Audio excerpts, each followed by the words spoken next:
안녕하세요. 저는 몽골에서 온 미가 목사입니다.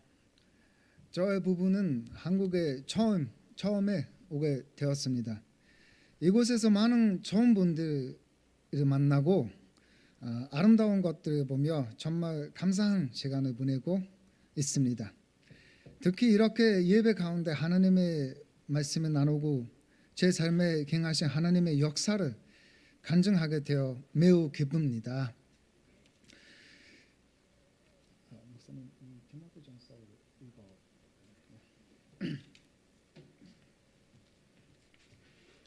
미가 목사님이 이렇게 간증하다가 또 성경을 읽고 간증을 이어가기를 원해서 디모데전서 1장 말씀을 저보고 읽어달라고 부탁을 하네요. 그래서 디모데전서 성경이 있으신 분은 1장 12절부터 17절까지 보시겠습니다. 네, 그리고 이 말씀을 읽고 나면 목사님이 간증하고 특송도 하고 또 자연히 설교로 이어지는 그런 시간을 갖겠습니다. 디모데전서 1장을 열어주시기 바랍니다. 1장을 다 피셨으면 316쪽입니다. 12절부터 17절까지 제가 읽어드리겠습니다. 다 찾으셨습니까? 제가 읽겠습니다.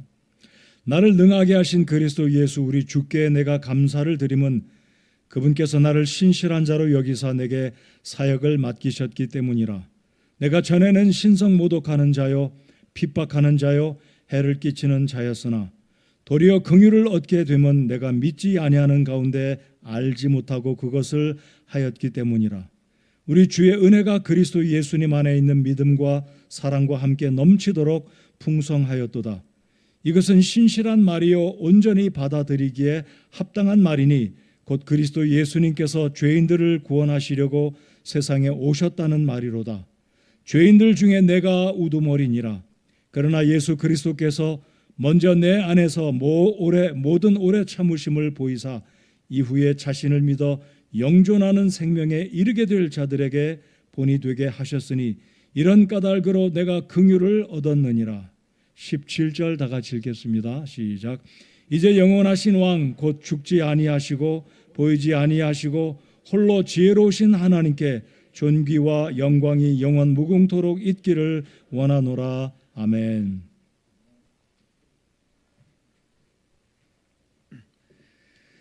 사도 바울은 이 믿음의 아들 디모데에게 이 편지를 썼습니다. 우리가 읽은 12절에서 17절 말씀에서 바울은 자신의 과거를 간증하며 하나님께서 은혜와 사랑으로 자신을 구원하셨음을 증거합니다.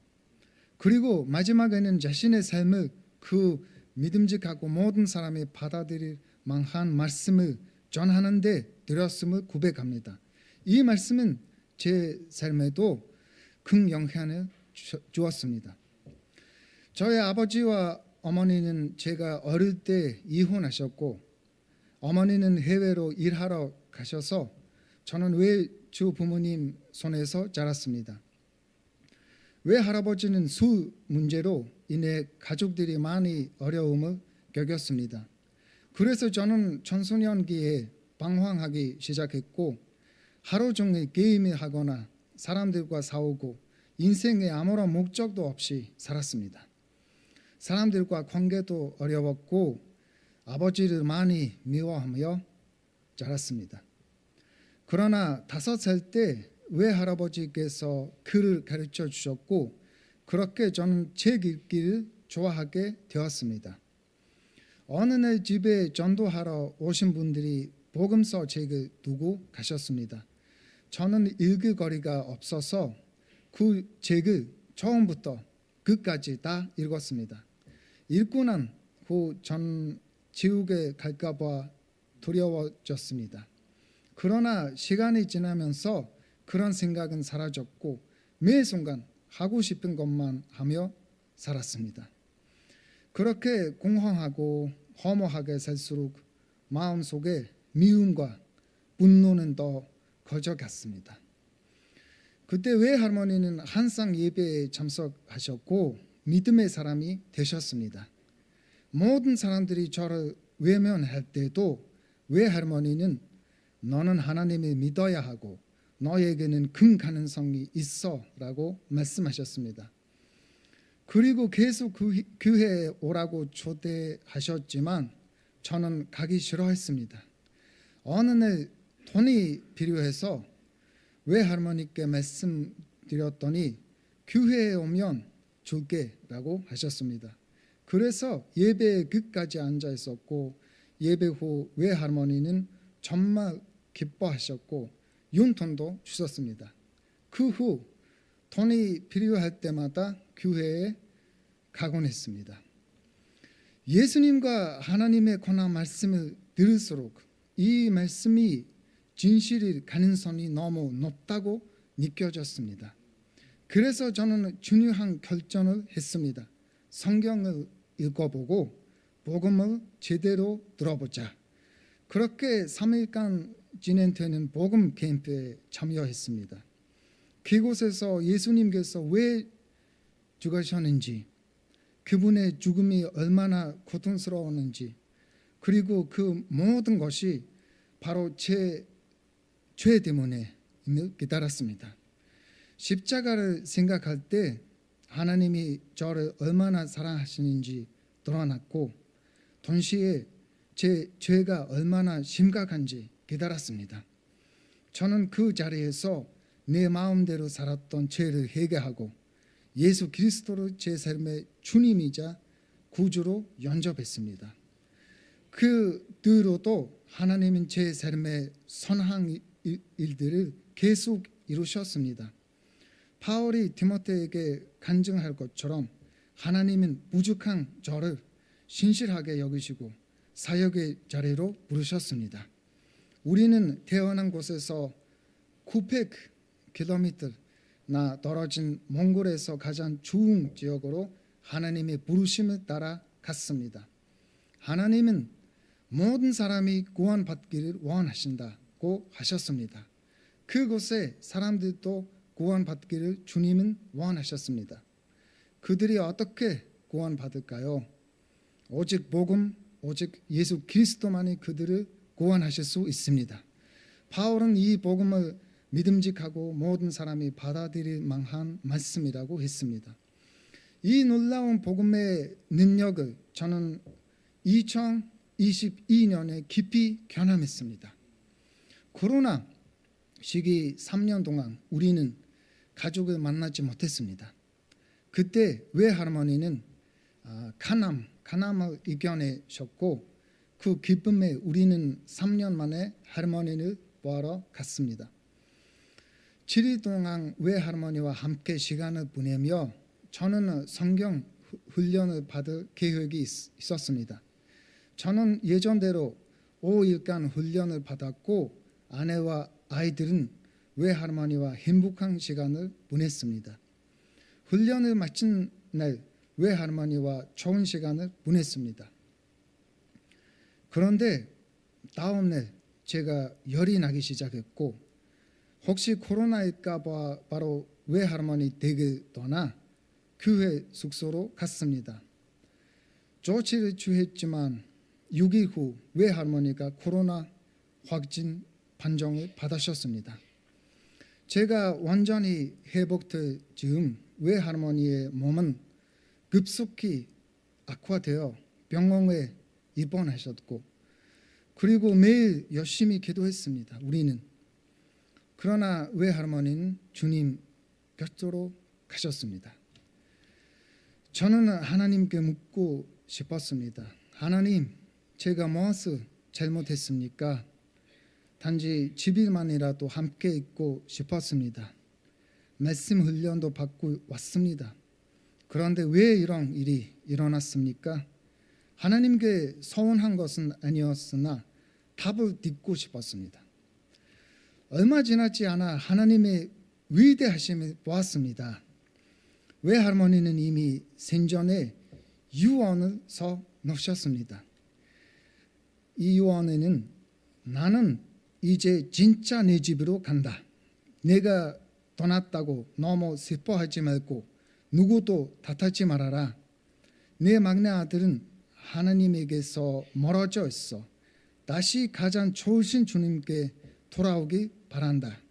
내 장례식에서는 주 하나님 지으신 모든 세계를 물려주렴. 내 자녀들아, 나는 너희를 사랑한다.